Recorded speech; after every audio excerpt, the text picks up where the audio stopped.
हाल है आप सबका। मैं उम्मीद करता हूं कि यार आप सब खैरियत से होंगे। तो सालार पार्ट 2 को लेकर कल से कुछ न्यूज बहुत ज्यादा वायरल हो रही हैं और ये न्यूज भी कोई छोटी मोटी नहीं थी भाई। मुझे लगा आप सबको क्लियर करना बहुत ज्यादा जरूरी है। इवन कि मुझे कल से कुछ भाई लोग बोल रहे हैं, मैं इसको गाइस ना जानबूझकर इग्नोर कर रहा था। क्यों इग्नोर कर रहा था? क्या ये फेक है या नहीं है? क्या होने वाला है सालार 2 को लेकर? शूटिंग का क्या सीन है? कब देखने को मिलेगी? ईच एंड एवरीथिंग आपको बताने वाला हूं। तो वीडियो को लाइक करना है मेरा भाई, शेयर करना है, चैनल को सब्सक्राइब करना है ताकि ऐसी अपडेटेड वीडियोस आपको जल्दी से जल्दी देखने को मिले। न्यूज क्या वायरल हो रही है कल से? अब ये न्यूज आई कहां से है मुझे ये तो आइडिया नहीं है, लेकिन ये पोस्टर बहुत ज्यादा वायरल हो रहा है। फैन मेड है भाई साहब, फैंस ने बनाया है। लेकिन यहां पर है क्या? मोहनलाल यानी कि मलयालम इंडस्ट्री के बहुत बड़े सुपरस्टार भाई मोहनलाल हमें भाई सालार 2 में देखने को मिलने वाले हैं। इतना नहीं भाई साहब, जो अनिरुद्ध हैं सालार 2 के अंदर भाई साहब हमें अनिरुद्ध का बीजीएम देखने को मिलेगा। यहां पर सबसे पहले मैं अनिरुद्ध पर आऊंगा। एक बात याद रखना भाई, सालार 2 पर कब अगर रवि बसूर जो है ना, रवि बसूर भाई अगर उनको कोई प्रॉब्लम भी हो जाए ना, उसके बाद भी भाई जो अनिरुद्ध होने वाले हैं वो सालार 2 में बीजीएम नहीं देंगे।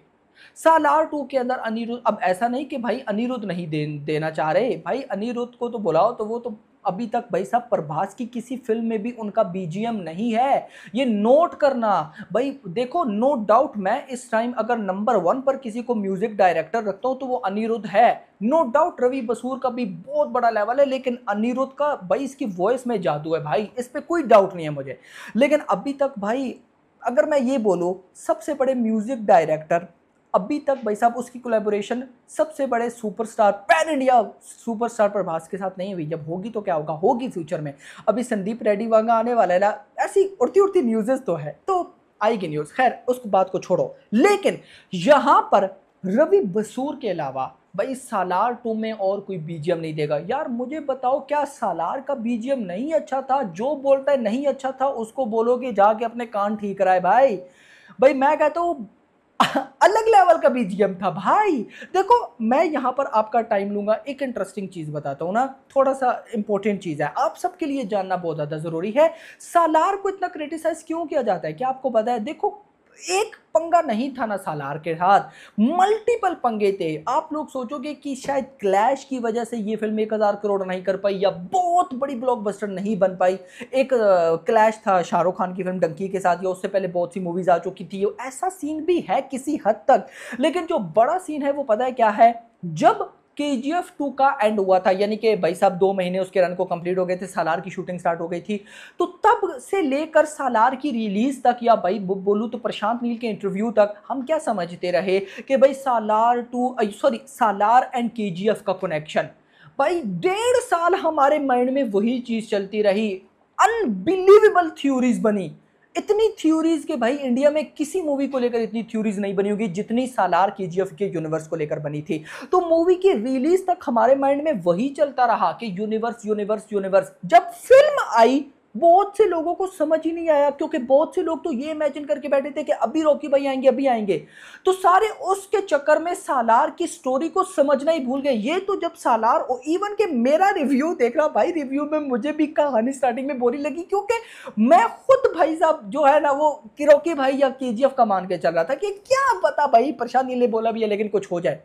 लेकिन भाई जब ये फिल्म आई OTT पर, पब्लिक ने इसको गौर से देखा, पब्लिक को पता चला भाई ये तो एक तरफ से देखा जाए तो अलग लेवल की कहानी है भाई, बहुत बड़ी कहानी है भाई, इसको कैसे मिस कर दिया। तब पब्लिक को एक्चुअली में वैल्यू पता चली कि भाई ये इतनी बड़ी फिल्म को थिएटर में किस तरह मिस कर दिया। तो ये भी कुछ रीजन थी। तो अब जब ये सारी चीजें हैं तो क्या सालार 2 में ये चीजें चेंज हो जाएंगी? भाई नहीं होता ऐसा। रवि बसूर डन है वो म्यूजिक के लिए, और मैं कहता हूं कि सालार या फिर प्रशांत नील के साथ उनके जो प्रोजेक्ट होते हैं उनमें जो बीजीएम देना होता है वो रवि बसूर को अच्छी तरह से पता है कि भाई प्रशांत नील जैसा बंदा क्या चीज एक्सपेक्ट करता है और पब्लिक क्या एक्सपेक्ट करती है। तो मैं तो भाई अगर यहां पर कोई, देखो मैंने क्या बोला, मेरा फेवरेट है, मैं नंबर 1 पर रखता हूं अनिरुद्ध को, लेकिन अगर अनिरुद्ध की भी अपडेट आएगी वो सालार 2 में बीजीएम देंगे तो मैं कहूंगा भाई नहीं भाई, रवि बसूर को ही लाओ। क्योंकि वो बंदा जो दे सकता है ना, वो फिलहाल अनिरुद्ध भाई साहब सालार 2 में तो नहीं दे सकता। हाँ, अगर सालार 1 में भी अनिरुद्ध होते तो फिर तो एक अलग बात थी, लेकिन ये टोटली फेक न्यूज़ है।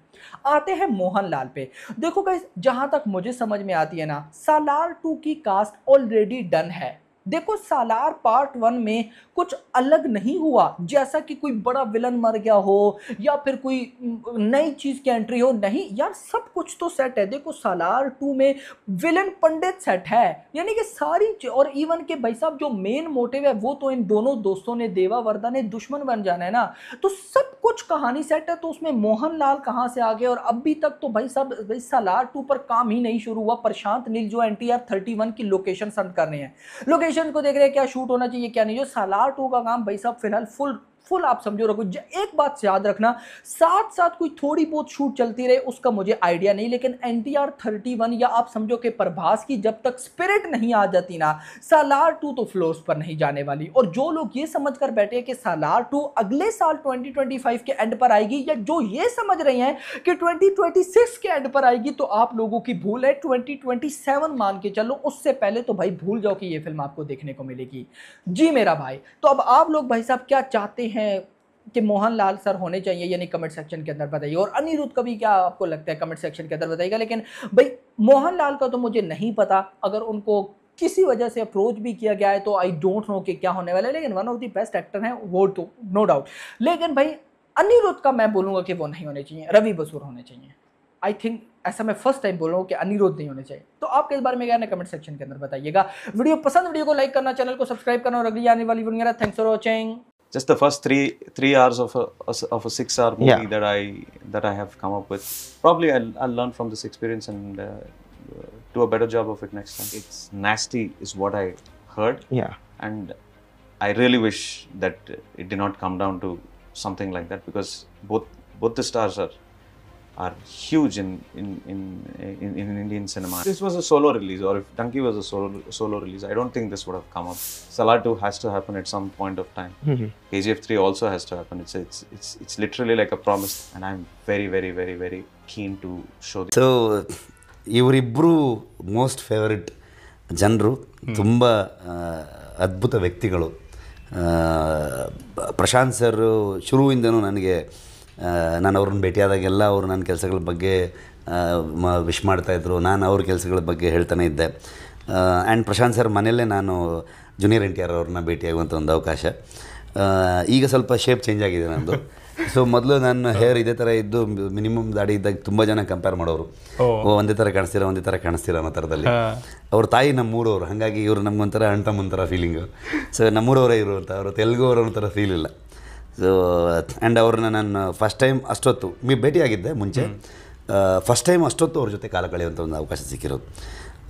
ತುಂಬ ಅದ್ಭುತ ಮನುಷ್ಯ. ಸೊ ಇವತ್ತಿಗೂ